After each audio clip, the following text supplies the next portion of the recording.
Amigos, en Informativo Universal, este día una conversación a corta distancia con la psicóloga Águeda Guillén y la dirigente feminista Raquel Rivera. Con ambas vamos a tratar un tema que es de gran preocupación en República Dominicana, los feminicidios. Se habla de cifras, incrementos cada vez más crecientes del número de mujeres asesinadas por pareja o por otra persona. ¿Cuál es esta realidad? ¿Por qué este incremento? Águeda, bienvenida.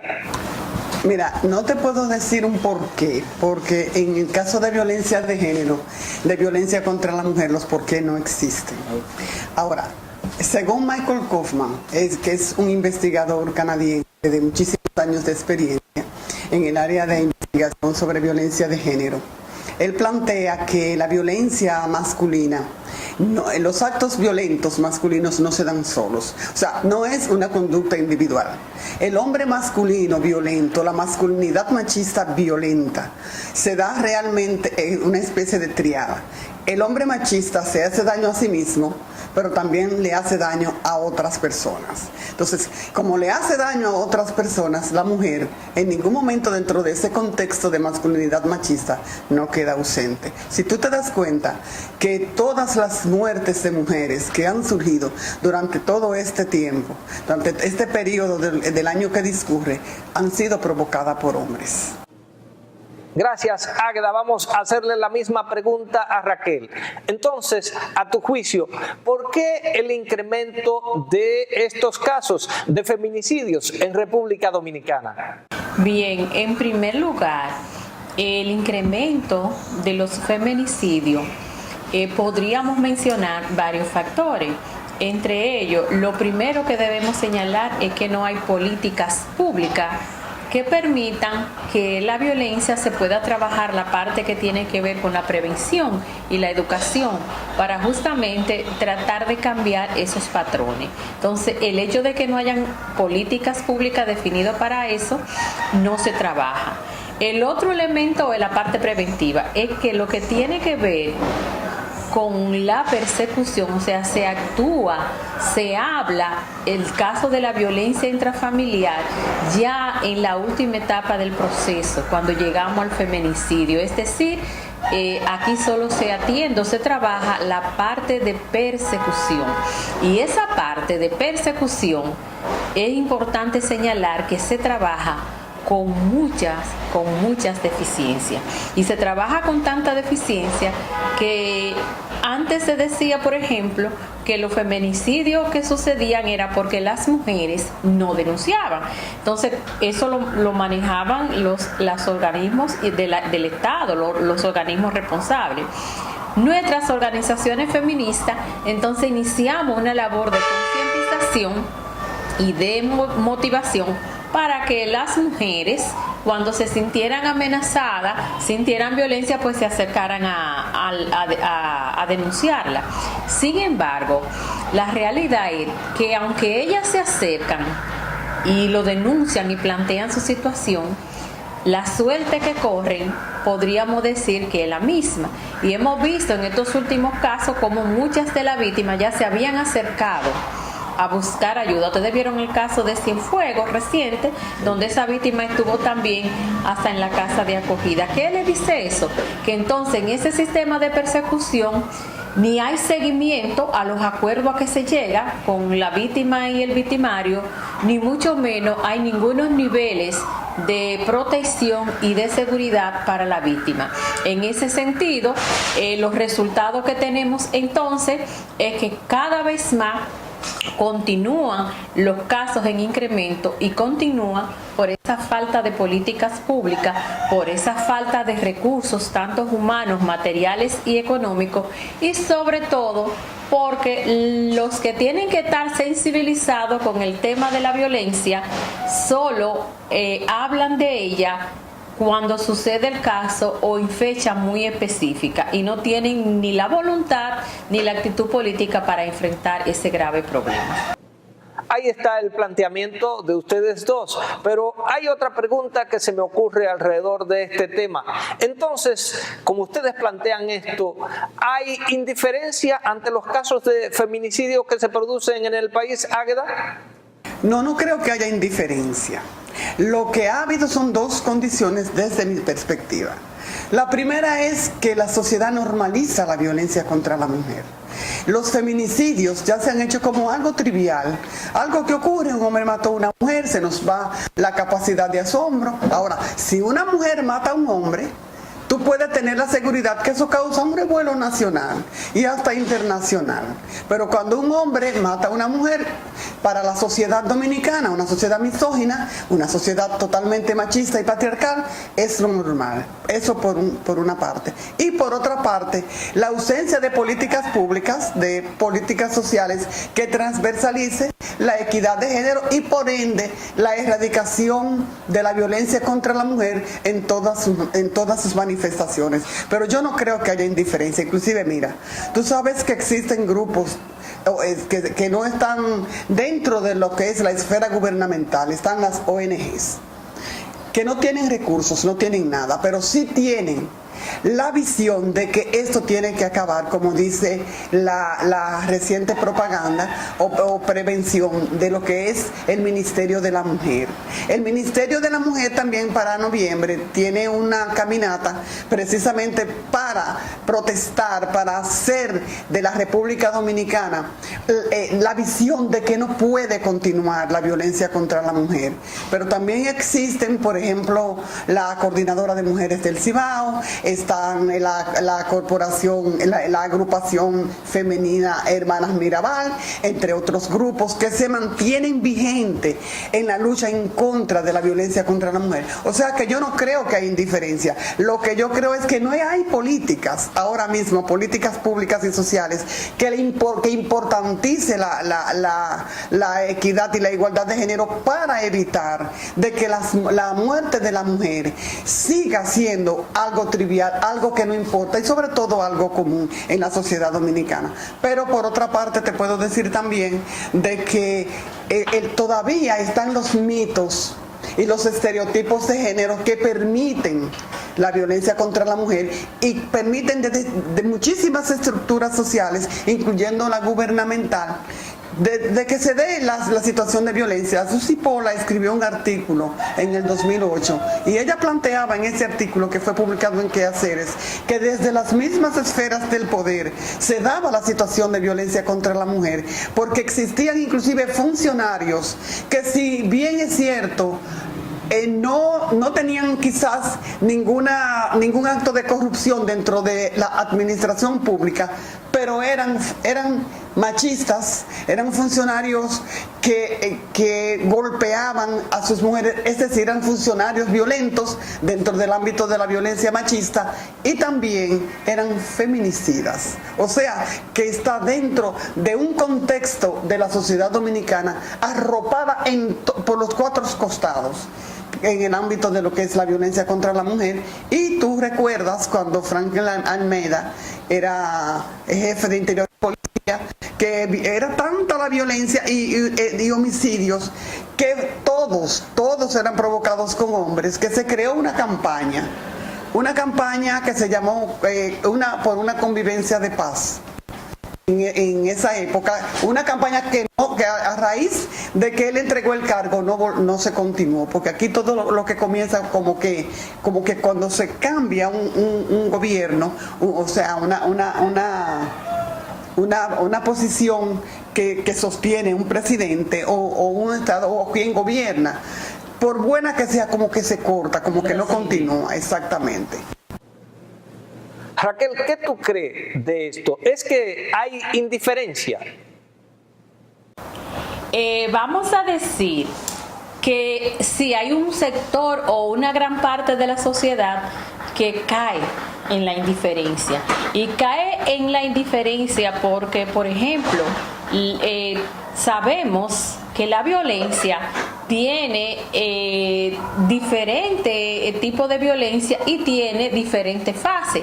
Cuando se llega al feminicidio, al asesinato, es la última.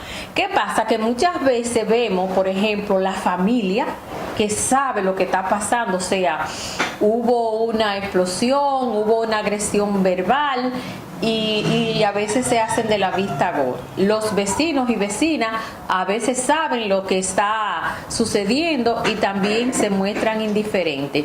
Y esa indiferencia la podríamos muy bien ver desde el punto de vista en que muchas veces las personas que tratan de intervenir ante el tema pues ni tienen protección, y mucho menos en otras ocasiones pues el proceso que se lleva a cabo es un proceso muy tortuoso, muy largo, y en ese sentido a veces la gente no quiere verse involucrado en ese tipo de situación, porque cuando se llega a un proceso legal realmente es una situación bastante compleja y bastante complicada, sobre todo para las personas que se ven involucrados en el hecho.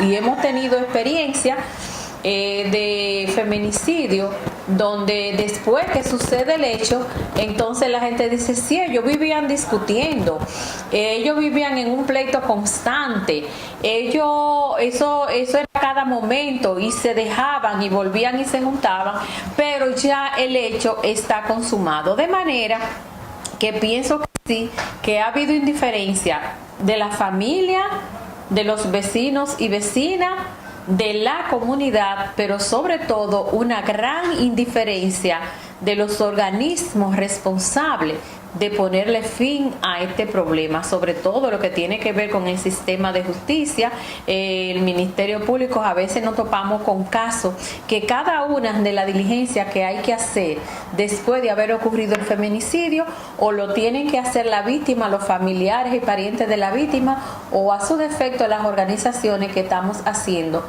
labor de acompañamiento. Entonces eso nos dice que sí hay indiferencia, y no solo indiferencia, sino también discriminación de los organismos responsables de aportar o de asumir su rol, para que no tengamos cada año que seguir contando tantas víctimas. Ahí está el tema planteado entonces por ustedes, pero hay otra pregunta que se desencadena a propósito de esto. ¿Cuáles factores influyen pues significativamente para que el agresor se comporte de esa manera, Águeda, como están planteando? Mira, existen muchísimos factores que inciden para que un hombre sea machista. Lo primero es que la conducta se aprende. La conducta machista se aprende. Se aprende desde el hogar, se aprende desde el sistema externo, es decir, la misma comunidad. Se aprende desde los grupos sociales, la iglesia, la escuela, los clubes, desde todo ese contexto, pero sobre todo se aprende en el hogar. Si un niño es testigo de violencia desde su más tierna infancia, tú puedes tener la seguridad de que si ese niño no es ayudado por un equipo de profesionales, él va a seguir el mismo patrón del padre. Ahora, existe también una sociedad que es violenta. La sociedad dominicana por sí es violenta, y la sociedad dominicana normaliza para la sociedad dominicana el que un hombre golpea a una mujer, el que un hombre asesine a una mujer, el que un hombre golpee, maltrate, pisotee a una mujer, la discrimine en todos los contextos de su vida, es normal.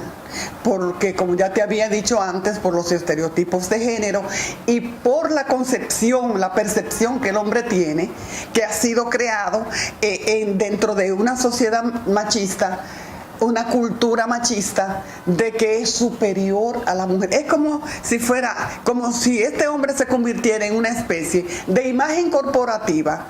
Esa es la imagen que yo tengo de mí, de que esta mujer yo la puedo controlar, esta mujer yo puedo hacer con ella lo que quiere porque yo soy superior a ella. Por eso cuando una mujer decide romper, el hombre no acepta eso por dos cosas. Primero, está perdiendo control. sobre esa mujer que entendía que era su dueña, que entendía que tenía que hacer lo que él quisiera y sobre todo está perdiendo poder. Y el hombre no acepta perder el poder que ya ha tenido. ¿Por qué? Porque ese poder es que le da a él la fuerza para poder disminuir la capacidad de aguante y la capacidad emocional y psicológica y la preparación para la toma de decisiones de esa mujer a la que él ha sometido por tanto tiempo durante todo el proceso de relación.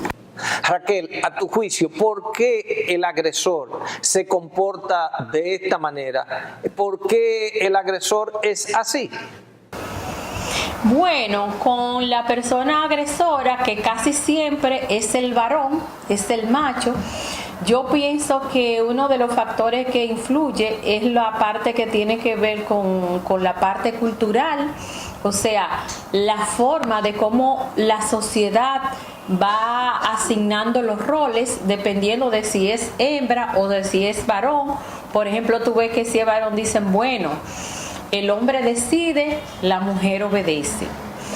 El hombre es el macho, el hombre de la calle, el hombre es el que pone las reglas de juego, el hombre es el proveedor, y le dan tanto poder desde pequeñito que ellos van creciendo con ese ego muy desarrollado, muy alto, y entonces también ese machismo arraigado que tienen, que tú ves que muchos terminan diciéndolo en teoría, pero en la práctica lo cometen, de que si una mujer decide no continuar una relación con la pareja por la razón que fuera, ellos no admiten eso y dicen, ella o es mía o no es de nadie, y entonces terminan quitándole la vida a la mujer.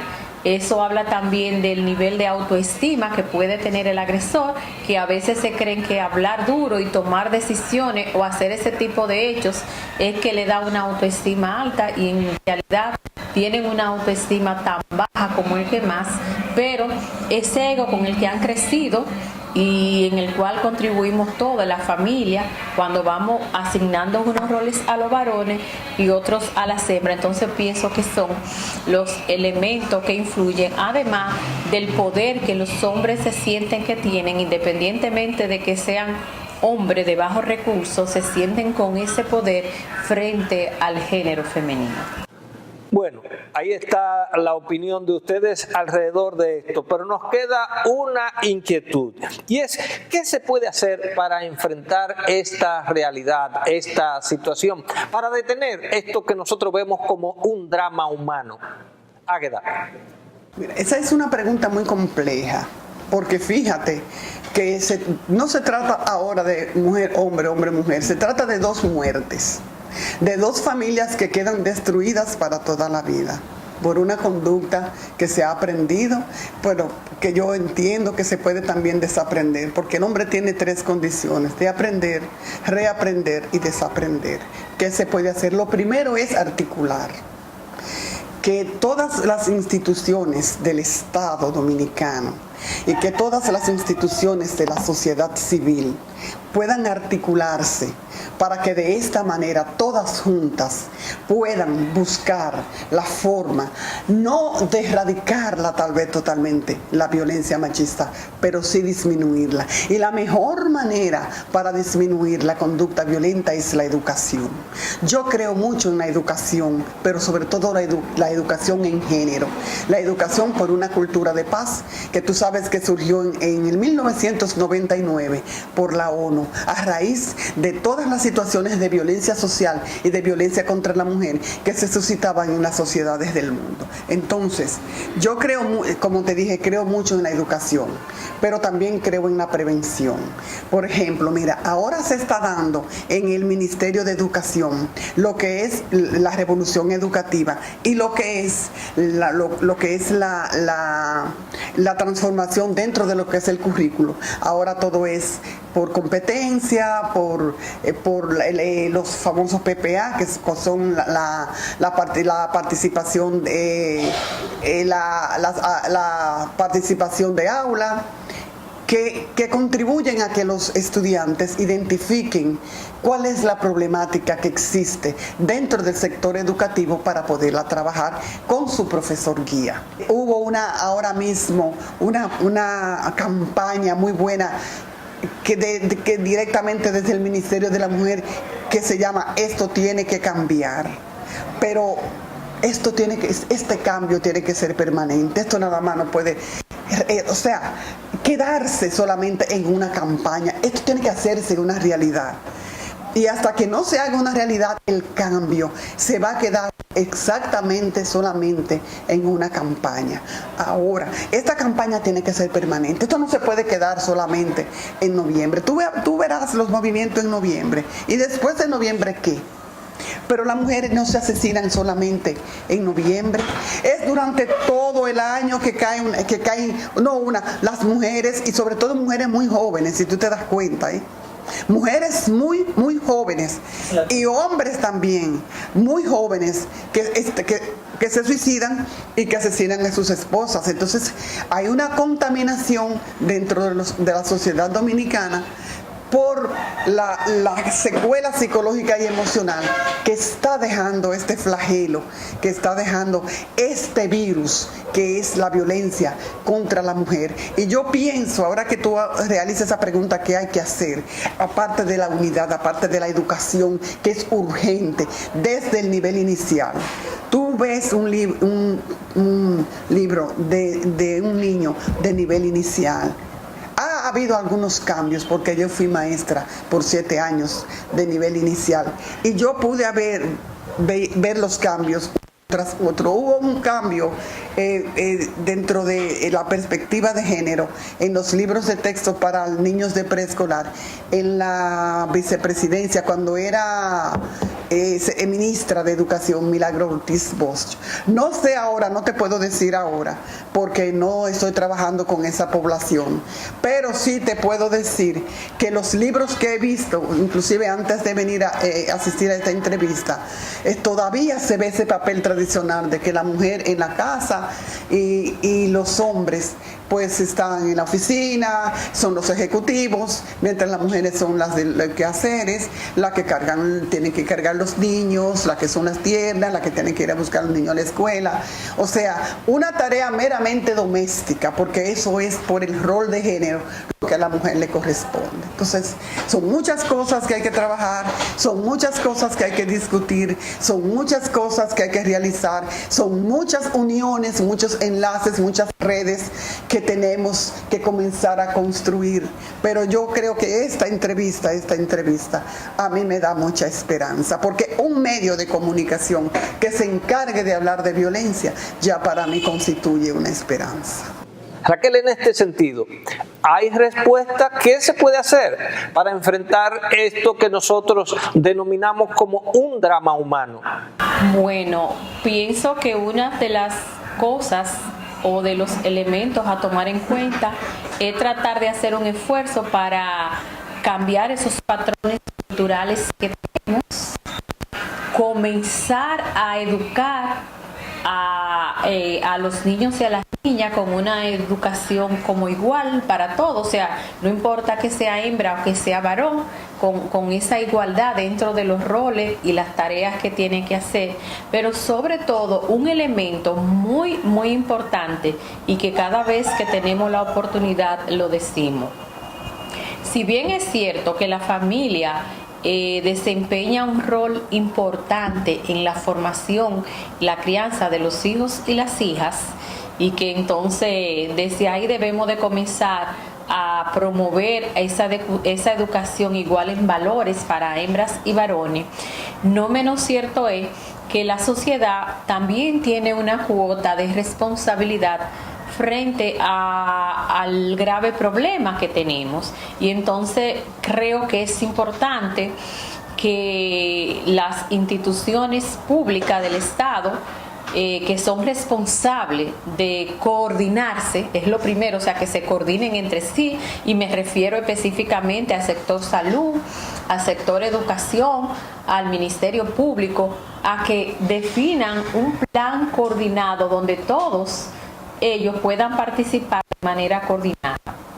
Otro elemento muy importante para poder hablar de la disminución de la violencia, aparte de eso que tiene que ver toda la sociedad, la familia, los vecinos y vecinas, así como la comunidad, debe de internalizar el impacto y la consecuencia que tiene la violencia para la familia. Y entonces, cada vez que vean como la primera señal o acción de violencia, pues puedan inmediatamente actuar. No mostrar indiferencia y hacerse de la vista gorda para que cuando entonces suceda el hecho, comenzar a emitir opiniones, porque ya no hay nada que hacer. Entonces, si bien es cierto que todos y todas tenemos un gran compromiso desde la crianza con los hijos y las hijas, en términos de la familia, en términos de la comunidad, en términos de la población, también tenemos que denunciar y hacer el llamado de atención a que en un país donde se utilizan recursos en cosas que no son prioritarias, en cosas que no son las grandes necesidades, y que se utilizan los recursos para seguir incurriendo en niveles de corrupción y de impunidad, es hace importante entonces que esos organismos estatales, esos recursos, lo inviertan en los grandes problemas que tenemos como país. Y uno de esos grandes problemas es la inseguridad ciudadana, pero sobre todo la inseguridad que sentimos las mujeres y los niveles de violencia en que cada día nos vemos. Ver, por ejemplo, que en menos de 24 horas asesinaron a 4 mujeres, debe ser un hecho alarmante y preocupante, pero sobre todo de hacer un llamado de atención a la sociedad y a quienes toman las decisiones en nuestro país, a que ese es un problema que se debe ver como un problema que no solo afecta a las mujeres, sino que afecta a la sociedad, y por tanto ellos deben de asumir su compromiso y su rol frente a ese mal que tenemos como sociedad. Gracias, Águeda, gracias a Raquel por esta oportunidad que nos han dado. El tema está planteado. Hay muchísimas opiniones alrededor del mismo. Seguramente usted también tiene una opinión, pero lo dejamos hasta ahí. Nosotros pausamos. Cuando regresemos, seguimos con más.